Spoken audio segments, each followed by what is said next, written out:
因为我在12月15号下午3点多的时候打电话报了个警，这就是关于这个江西那个李一雪那个事件。现在已经过去了这一快48个小时了，也没有这个警官给我回复电话说这个有没有出警这一块。就是关于这个人李一雪现在这个情况，你们这边报了警以后是不是不出警，也没有一个给我们报警人员的一个回复。这个视频的事情我们正在调查，但是我们对于李学的情况，我们了解是真的没有传唤到公安机关进行的。我想请问你们现在的民警如何去解救那个叫李一雪的公民的？是这样，因为李一雪本人是发了视频求助的，说是有十几个男性闯入他家被带走，然后之后这个人就没有消息了，然后很多人都在找他，但是都找不到，他已经失踪。南昌女孩李一雪啊，到今天为止失踪已经整整4天了。4天来啊，无数的人在网上在寻找李一雪，无数的人在网上问李一雪到底去哪儿了。12月14号，这位南昌女孩在网上发了一个求助贴，她说他们家门口啊突然出现了10几个壮汉，共同来对付她，还把他们家门口的摄像头啊给拆除了。她发完这个求助贴之后啊，这李一雪从此呢就再也没有更新自己的社交账号，而且呢，她这个求助贴啊很快呢也被社交网站给删除了。那一时之间，很多人都特别着急啊，很多人就在网上问李一雪你还好吗？你到底在什么地方？也有一些人呢主动给南昌市的警方打电话，要求按照失踪人口的处理方式啊，让警方直接去寻找李一雪。现在是报警，你搞清楚，你们的不是我是报警，我昨天是报警，你明白吗？你们的民警有没有出警？如果你没有出警，好，你违反了刑事诉讼法，有指派你们辖区领导一直你现在多久了？啊？你现在多久了？你这明显的不作为啊！所以有些人就怀疑啊，这李一雪很可能就是被警方直接给抓走的。为什么呢？因为你想想，门口有10几个壮汉，像黑社会，在中国是社会主义国家，哪来的黑社会？如果有黑社会的话，那一定是警方，对不对？所以你想想，还敢上去拆摄像头，那什么人敢去拆，对吧？所以很多人就怀疑，这干脆李一雪的失踪就是你警察干的，所以给你打电话的过程中，就是想问你李一雪在哪儿，因为你们才知道她的下落。这个老百姓的眼睛啊是雪亮的，因为咱们现在中国可以自己搜索一下，好吧？2年前我们西湖分局对这个事情已经发了公告。就是如果不是咱们江西这边的公安把他带走的，那我们现在知道，我们报警，然后他现在人找不到了，他是死是活我们现在不知道。我们就是作为同样是中国人，咱们自己的这个家人现在找不到了，失联了，你们作为公安机关，按理来说的话，我们报警，你们应该出警去寻找。找不到的话，家人没有报警，他不见了，知道吧？如果真的确实他的家人怎么去哪报警啊？他的家人没法报警，我们都是他的家人，我们都是中国人啊。更何况还有一个原因，就是这个李一雪啊，在这2年中间，跟南昌市的警方还有一些利益纠葛，所以啊，就大家都是纷纷的把这个目光啊，或者说把这个指责的这个目光啊，就指向了南昌市的警方。南昌市警方啊有一个微博账号啊，这2天呢，我看他们也受到了非常大的压力。前2天我看他们发了一个今日大雪的帖子，风花雪月，结果很多人在底下就问李一雪呢？李一雪是不是被你们抓走了？你赶紧出来解释一下。底下全是评论关于李一雪的。这南昌市警方呢还不敢公开发公告，于是呢他的小编呢就在底下挨个去评论去回复，说李一雪真的不是我们抓的，我们根本没有去传唤李一雪。所以我这南昌市的警方这个微博号也真的蛮有意思的。你要真的没有抓，你就发一个公告啊，既不发公告，又让小编在底下一个评论去回复，累不累呀？那么到现在为止啊，这李一雪的失踪案就成了一个罗生门。我们今天啊就来讲一讲这个失踪的女孩李一雪的故事啊。这李一雪呢是南昌人啊。这话说呢，2年前的2022年的3月份，她跟别人呢发生了一些民事上的纠纷，他呢有困难找警察嘛，就找到了南昌市的西湖区派出所，要求派出所的警察帮他去解决这些民事纠纷。警察呢可能觉得比较为难啊，你民事纠纷嘛，警方不方便介入嘛。但是呢，这李义雪就找了警察好几次。他说呢，4月14号这一天啊，他去警察局，他就碰到了这个派出所有一个辅警叫赖某。他说这个赖某啊，当时主动跟他搭讪。那4月15号的时候呢，这赖某呢主动给他打电话，要求呢跟他谈一谈案情。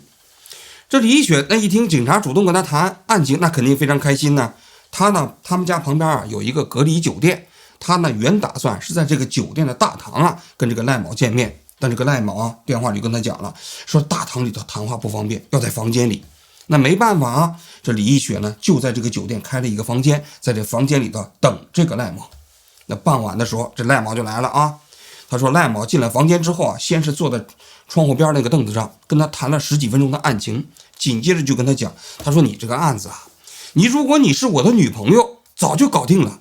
但是因为你不是我的女朋友嘛，所以你看这就比较麻烦啊。你看这话说的就有点不着四六了啊。紧接着据这个李义雪说，这赖某就走到他的身边，一下子把他扑倒在床上，然后呢对他又亲又摸。他呢当时就竭力反抗啊，说啊你要再不停我就报警了。他说这个报警了把这个赖某给吓住了，然后他起身之后就真的要拿电话要报警，这赖某就吓坏了，就把他手机给抢过来了。抢过来之后他想出门呢，这赖某还挡着这个门口不让他出去，两个人就在这么对峙。最后这个赖某啊就哀求这个李义雪，说自己也不容易，说呢这个你别报警，饶过他。说李义雪啊据说心肠一软就没有报警，两个人一直待到了4月16号的早上6点钟。那么李义雪呢随过头来呢就在网上发了一个帖子啊，那当时啊那个对话记录里头是显示啊，这赖某呢看到这个李义雪跟他联系之后啊，非常非常的害怕，就说自己在医院里头打吊针，并不是不理他。而那李义雪就跟他说，他说你上来就说你再也不见我了是吧，你这说话多伤人呢，而且啊你那天晚上你为什么又亲又抱的是吧，你把我当小姐吗，你用完就扔。看起来啊就是这个赖某非常害怕，说呢他这个可以给他经济补偿啊。那他说经济补偿那就是敲诈勒索，那我可不会这么干啊。就总而言之就有这么一段对话。那么李义雪就讲呢，他呢这由于这个事情处理不了，又碰到了赖某对他自己的纠缠猥亵，心情非常不好。在4月21号这一天呢，他就在他们家附近有一家酒店，那就去散心，就跑到了酒店的3楼。他说酒店3楼啊，那是一个阳台嘛，阳台外面有栏杆嘛，他就站在那个地方吹风。吹风的过程中间啊，商店的保安看到了，商店的保安看到他之后，深更半夜的站在那个栏杆那个地方，就怀疑他要自杀。他说他自己根本没有自杀啊，所以呢，那保安呢就主动报了警。他说一下子就来了4名警察。那警察过程中间到了3楼，就把他给拽到了警车里头去了啊。他一看这警察有一个他还认识，就是西湖区派出所的。他说他在警车里头就跟警察讲啊，他就讲到这个赖某对他猥亵这件事情。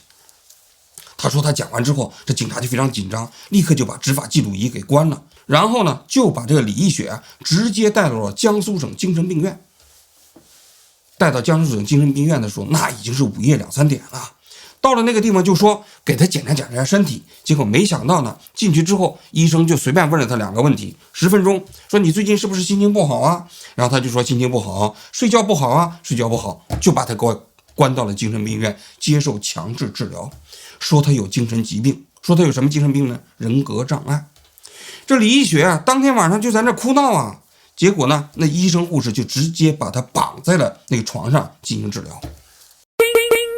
我在江西省精神病院住院的时候，我问我的这个秃头医生，我说我没病，为什么要被关在里面？他说又不是我关的你，谁关的你？你找谁呀？是公安让你老是待在里面的呀。我说那你放了我。他说不行，我没有那个本事。我算哪根葱？你有本事让公安放你，只要他那边打个电话，我这边立马就能放人。你真的好笑，公安的话在你这里是圣旨是不是？啊，警察会看病了，我要你医生有何用？作为一个省级3甲医院，出院跟入院的标准不是按病人的病情而定，居然是按公安的口风而定，真的是天大的笑话。你这么做，一是对病人不负责，二是对社会不负责。没有病的人公安说关就要关，那怎么有病的人公安来捞你就要放呗？放出去危害社会了，到时候公安再来让你开个无罪证明，是不是啊？那他没办法呀，他说一开始是反抗啊，还曾经想轻生啊，结果呢医生就把他捆起来。保护性约束它的时长一般控制在15到20分钟左右，等病人的情绪稳定下来，应当立即解除约束。但是在江西省精神病院绑人都是几天几夜起的，吃喝拉撒全在床上，女护士把病人绑在床上进行殴打，男医生把病人绑在床上乱摸。我本人呢，在江西省精神病院被绑过7天7夜的时间。当时江西省精神病院的医生威胁我说，李一雪，你信不信我能绑到你出院？我说你来，你绑到我出院算什么本事？你有本事你绑我一辈子。然后呢，他还讲到了这精神病院里头这医生护士非常黑暗的那一步啊。精神病院折磨病人的手段无所不用其极，但是说到什么样的方法既能达到很好折磨病人的效果，又不给病人的身体留下过多的伤痕，那么就一定是针扎疗法。护士会把你的双手和双脚绑在床上，然后用类似于圆珠笔芯，或者说一些生锈的废弃的针头，在你身上的敏感部位不停地扎进扎出，那种感觉真的会让你生不如死。但是因为针扎的那个伤口非常小，事后根本看不出来。你们可以脑补一下容嬷嬷去扎紫薇的那个场景，就是说我弄不死你，我弄不死你，我弄不死你，对，大概就是这样。而且你们一般在影视剧当中看到精神病院一到半夜就开始鬼哭狼嚎，这个场景也是真实存在的。因为夜班护士才是折磨病人的重灾区，他们可以扎病人扎1个晚上，直到把你扎晕过去为止。在江西省精神病院，女病人比男病人更可怜。女病人不但要承受肉体上的摧残，还要承受精神上的虐待和折磨。在江西省精神病院，女病人是不可以穿内衣的，大家都是真空上阵。对于那些被绑在床上的女病人，她连内裤都不给你穿，她可能觉得你手脚都被绑着，方便你在床上拉屎拉尿吧。然后这些男医生查房的时候，他动不动就掀你被子。我也不知道这个精神病的检查是不是非要通过检查下身才能够检查得出来。而且本来捆绑女病人是护士的工作，护士偏偏不做，男医生很爱上手做。男医生在捆绑女病人的过程中，时不时的用手去抠女病人身上的敏感部位，边抠边说，你不要动，你不要叫，你再叫我就弄死你，信不信？每回碰到女病去洗澡的时候，这帮男医生就跟过年了似的，好好的办公室不待，1个2个在女病区乱窜。怎么江西省精神病院的这帮秃子们是没见过女的是怎样啊？总而言之，就是这个精神病院呢，对他们这些所谓的患者啊，那是采取了非常非常多的不人道的治疗方式。你不吃药就给你强灌，而且你不听话，甚至有可能对你进行电击。他当时5月份的时候就曾经想抢这个轻生嘛，那医生就准备给他进行电击治疗。但是电击治疗他说必须要经过家属同意，他家人没同意，最后医生才不得不放弃。那么他在这精神病院啊，一共是待了是57天，一直到6月17号的时候，他的父亲呢把他接出了精神病院啊，算是逃离了牢笼。逃离之后啊，这李一雪啊，他可不像一般的人啊，他呢出去之后，他就找到了其他的医院，给自己做了一个精神的疾病的鉴定。鉴定的结果呢，他是没有病，他正常。这个精神病院把他收治这件事情就是极其荒唐的，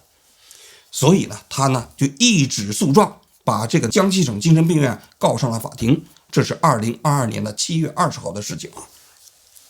告上法庭之后啊，据他自己讲，他呢还给那个当地的警方啊督察大队打电话，投诉这个赖某对他猥亵吗？他说投诉多次都没人管。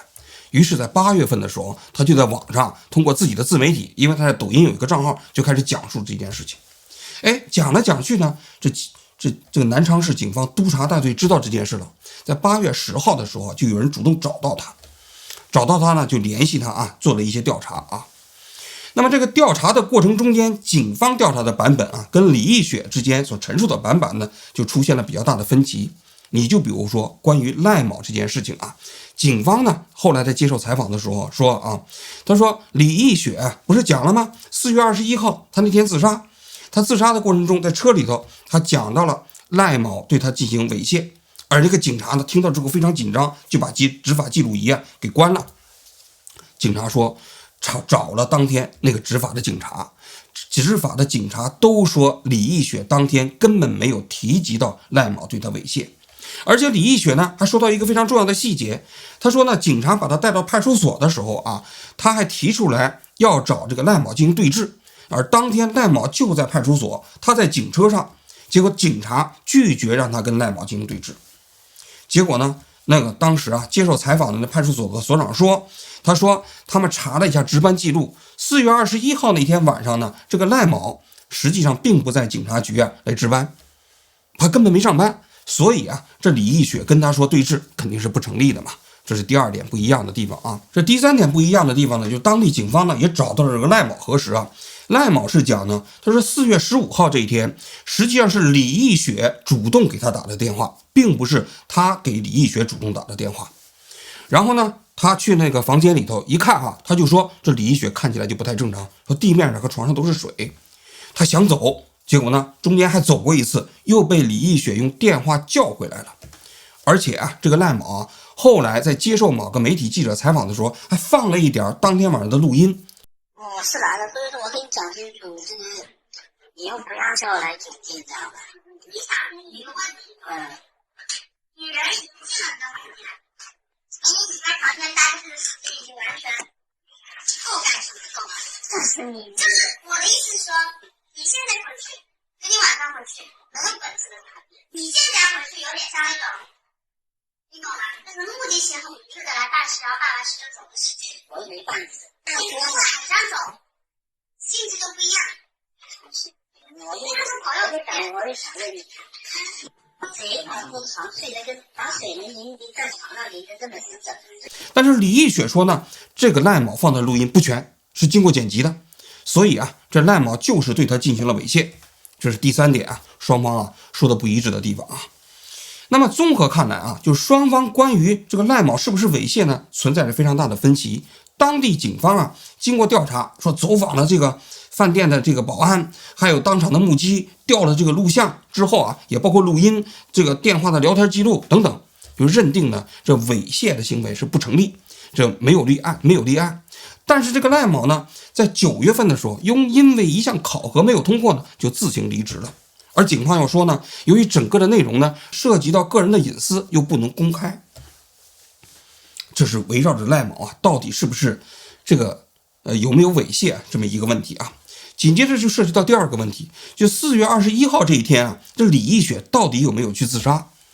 那么呢，澎湃新闻的记者我看到现场也做了调查啊，他找到了那家酒店的保安。当时在下面看到的时候，他就站在这个位置，我因为巡逻从那边一直巡逻过来，然后他站在上面，刚好看到，因为我拿手电筒照着有光亮嘛，他就叫着要看到我们就说要报警，因为我第一时间不是我发现的，是他在那叫我们才发现上面有人的，因为我们一直叫我们报警啊，然后如果我们不报警，他就从这里跳下去，就从这个位置跳下去啊，那我们就。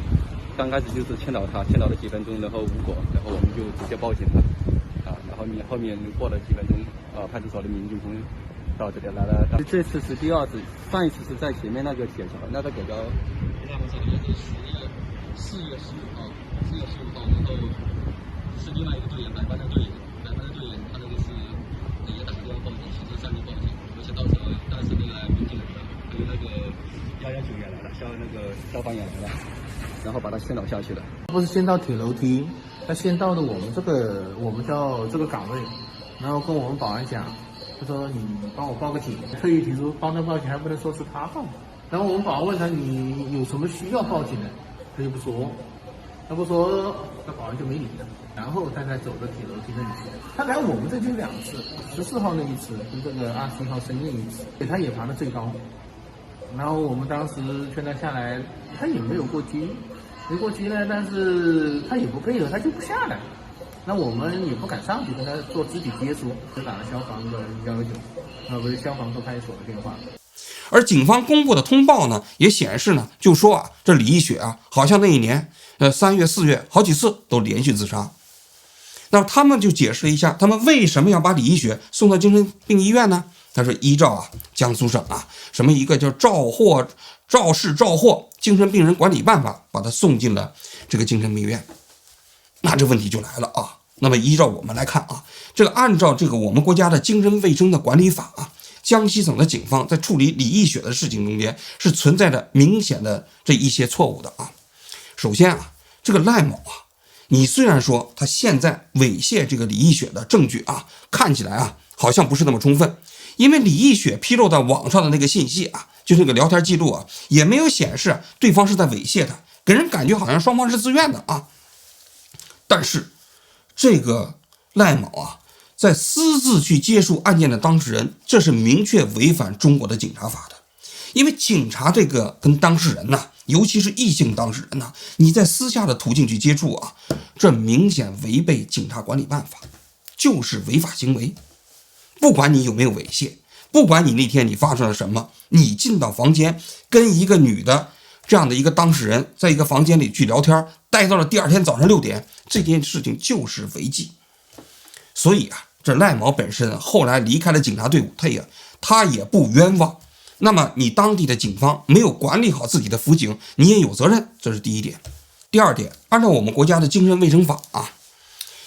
这精神病患者的治疗呢分为2种情况，一种是自愿治疗。就自愿治疗嘛，就是精神病患者，如果你自己有主观意愿，你到医院去就医；如果你的家属呢有意愿把你送到医院去就医，这都可以。它遵循的是一个自愿原则。另外一种呢就是强制治疗。那么强制治疗呢，那法律呢也有明确的规定。怎么规定的呢？就是说这个精神病患者如果是在一个刑事案件过程中的被告，他呢已经做出了侵害他人生命、危害社会安全的行为，这个时候呢是具备可以强制治疗的。这话什么意思呢？就是精神病患者一旦发病了他的自己的大脑就不受控制了吗？他就可以随便去杀人吗？放火吗？伤害他人呢？这是例子特别多了。我过去也采访过，我采访的一个精神病患者那个案子他一发病的时候，他把自己的老婆就想象成了香蕉树，他拿刀砍了几十刀，把自己的老婆砍死了。边砍的过程中他还说这香蕉收割下来很好。那你说这样的精神病患者确确实实是应该强制治疗，因为你放在自己的家里，他还有可能去伤害其他人呢。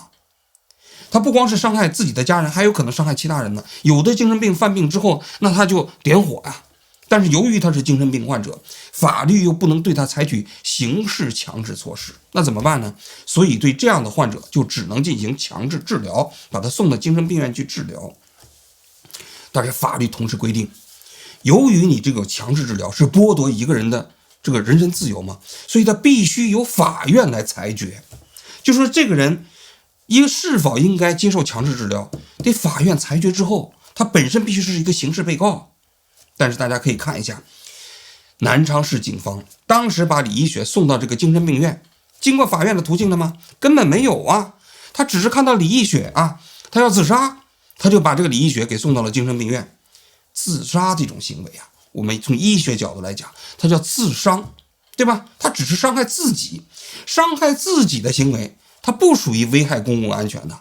它也不属于肇祸它也不属于去伤害其他人的生命健康所以你有什么理由把李一雪送到了这个精神病院去治疗呢？这里头是明显也是违法行为。紧接着第3个方面就是江西省的精神病医院。那警方把这李一雪送到了这精神病院里以后他就说10分钟就鉴定出来了，李一雪是人格障碍嘛。出院的时候说李一雪除了人格障碍的以外，还有一个强迫症。但问题是即便是强迫症，即便是人格障碍，也不符合我们国家精神病强制治疗的标准。你说你是精神分裂了，你要诊断出来，那你说你治疗还有一点点依据你只是一个强迫症，据李一雪自己讲，她在精神病院里头，强迫症是什么呢？因为他们原先每天洗澡洗3次，现在4、5天才洗1次，所以她洗澡的时候洗1次洗40-50分钟，强迫症嘛。但强迫症他没有伤害他人的行为啊，那你凭什么就让他进行强制治疗呢？你作为一个精神病医院，你应该有这样的一个法律的常识啊，不符合治疗的标准呢。还有，李一雪住院之后啊，他是对他自己有精神病，他是完全不认可的。按照我们国家的精神病管理法，对患者表示不认可的，要由这个精神病的治疗机关之外的第三方的医生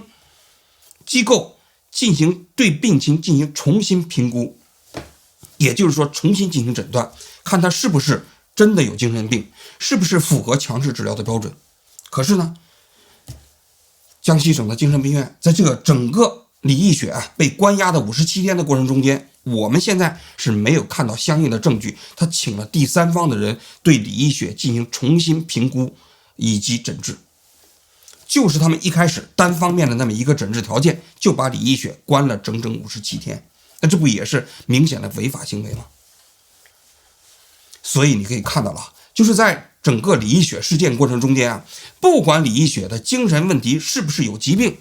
那么当地的警方也包括当地的这个精神病的治疗机构都存在着明显的违法事实、违法行为。所以啊，这李一雪啊把江西省这个精神病院告上了法庭之后，这个案子好像处理起来非常棘手。据他自己讲这案子呢是在2022年的12月份就开了第一次庭，开完庭之后呢就没动静了。我跟江西省精神病院的官司开庭了半年，结果又是什么？这件事这么难调查吗？组织权威机构对我们进行精神鉴定就可以回应社会关切，为什么不查呢？因为脸面大于一切，我可以做错，但我不能认错，而且牵一发而动全身，没有人担得了这个责，因为这不是个例，这已经形成了一条产业链，所以这个事情要查出来比登天都难。按照我们国家的民事诉讼法这开庭之后得6个月之内判刑。但是呢，一晃6个月过去了，又一晃1年过去了，也没给他判刑，也没有给他裁决这个时候呢，他就讲了，他是江西省的精神病院就找他来，私下来想跟他庭外和解。李一雪为什么不跟江西省精神病院和解呢？其实我们和解的金额已经谈到了诉讼金额的10倍，但为什么就是不和解呢？因为这个案子判下来，相比于他给我的赔偿，我给他造成的损失要多得多得多。打这个官司，第一个是为了避免未来更多的人被送进江西省精神病院受害，第二个断的就是江西省精神病院的财路，所以和解不了一点儿。当然我们也不知道这个起诉的标的是多少但是高10倍这个方确实也比较高这个李一雪在网上就说了，他说这些人呢，你跟他谈法律的时候他跟你讲人情，你跟他讲人情的时候他跟你讲法律，总而言之就不是在一个赛道上。但是李一雪说了，他这件事情他不能妥协。江西省精神病院呢大概1半以上是正常人被关在里面，然后江西省精神病院只有2种人，一种是正常人被逼疯，另一种是疯的被他们治得更疯。然后从这个输送渠道上来说，江西省精神病院有1半是被警察送进去的，另外1半是家属通过各种理由送进去的。这个不是我危言耸听这个查一下入院手续，每个人进来谁送的，谁签的字，这个一目了然。那么他就讲了，他说这里头存在着非常大的一个利益链。什么利益链呢？因为这些被强制送到这里接受治疗的精神病患者政府都专门有一个基金呢，来负担他们的治疗费用那么患者自己是不需要花钱的，患者的家属也不需要花钱的。那么这个医院只要有患者进来就能赚到钱。那你想想，他说他一个人2个月的时间治疗费用是1万块钱，1个月5000块钱。那你想想，要是治1年呢，那不就是6万块钱吗？如果要是100个患者呢，那可不就是600万吗？那是好大一笔钱呐。所以有记者也查到了就是江西省呢，他其实在这些年2013年14年的时候给这个患者被强制接受治疗的300人，当地政府就补贴了91万。当然这是10年前的标准现在多少不知道。那么如果李一雪说的这个是事实的话，那么真的就存在着这样一种可能性，江西省精神病院接受他被强制治疗就存在着这样一种盈利性的目的，而且不排除他跟警方之间还有利益勾兑，因为警方把这人送进去了嘛。那么警方说不定还拿了一点好处呢。所以他在精神病院的时候，他说那医生就跟他讲，他说你进来之后你就老老实实的，你不要跟他们作对，因为是警方把你送过来的，又不是我们主动把你弄过来的。你有本事，你将来出去之后，你把警方整你那些人，把他们也送到我们医院来，送到我们医院算你本事，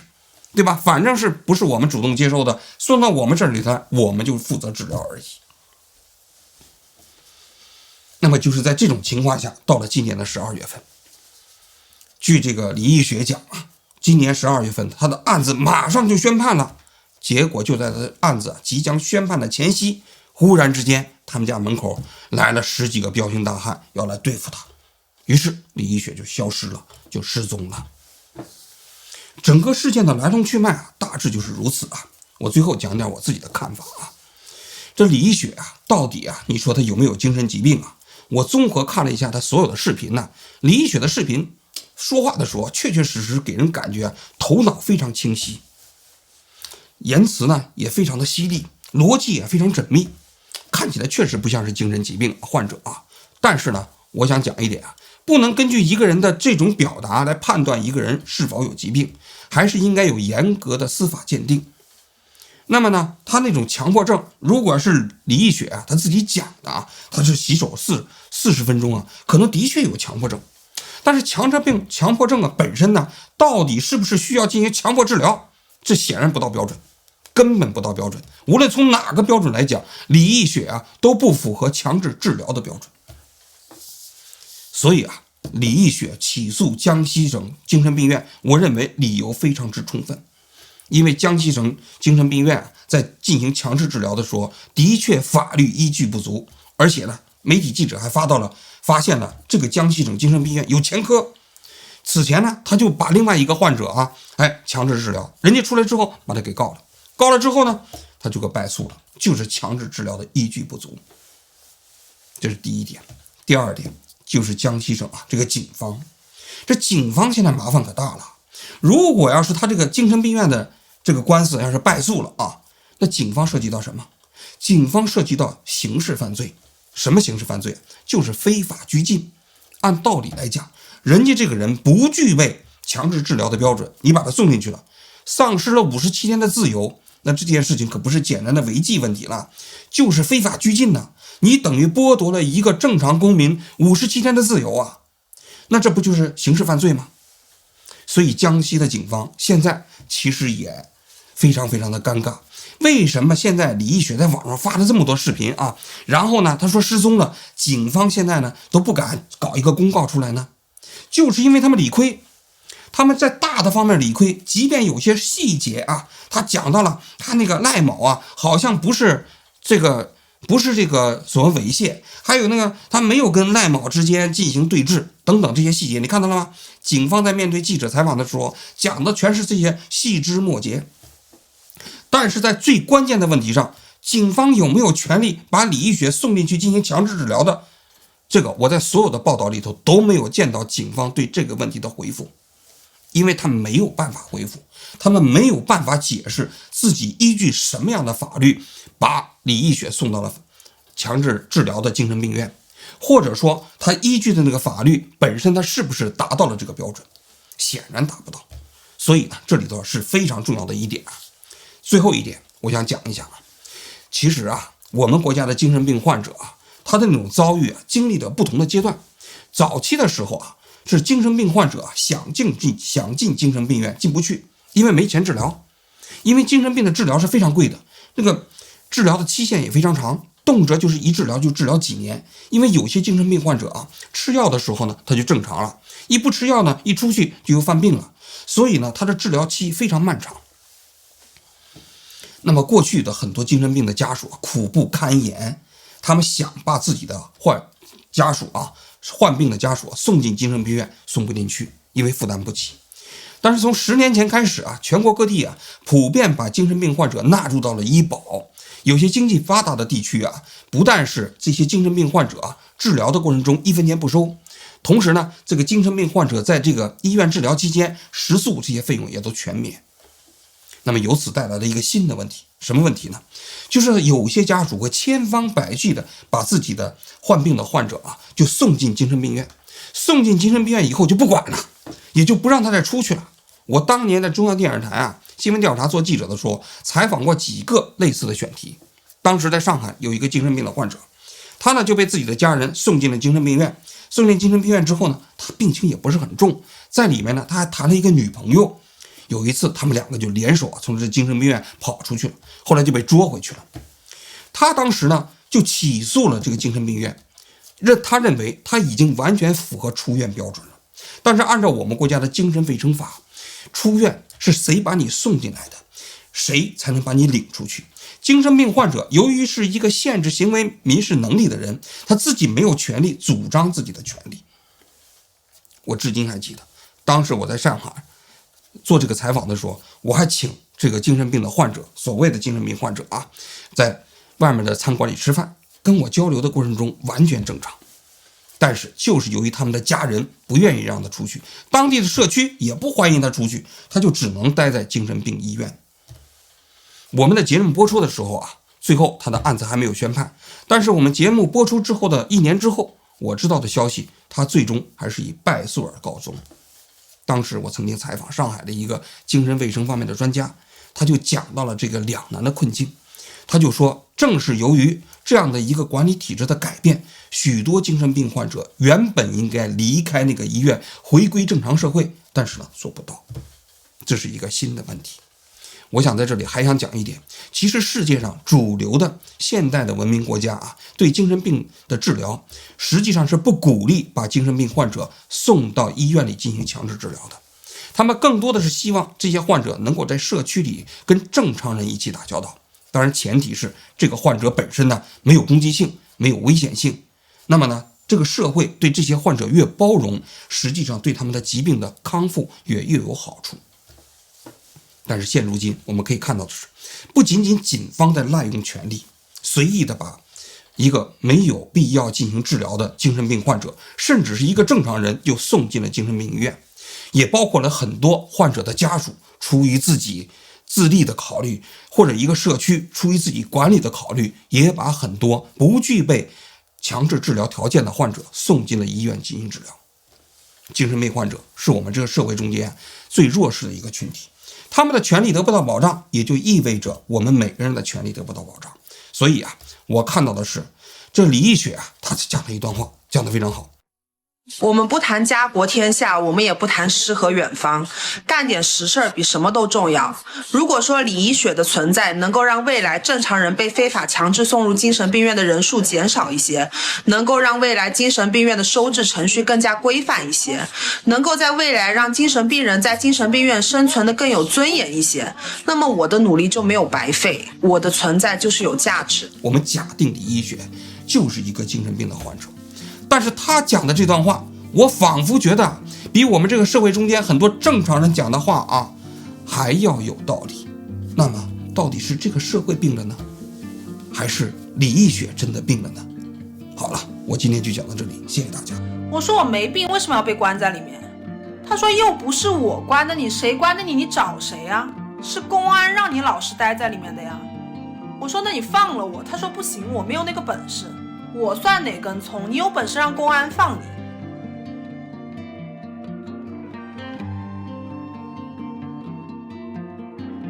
但是在江西省精神病院绑人都是几天几夜起的，吃喝拉撒全在床上。女护士把病人绑在床上进行殴打，男医生把病人绑在床上乱摸。我本人呢，在江西省精神病院被绑过7天7夜的时间。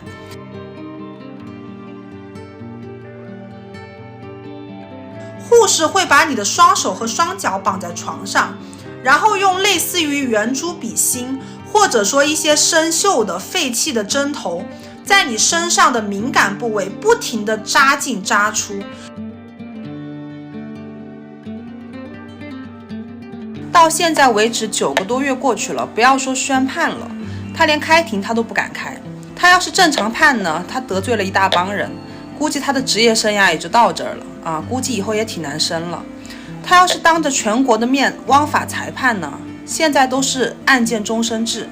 他死得更快。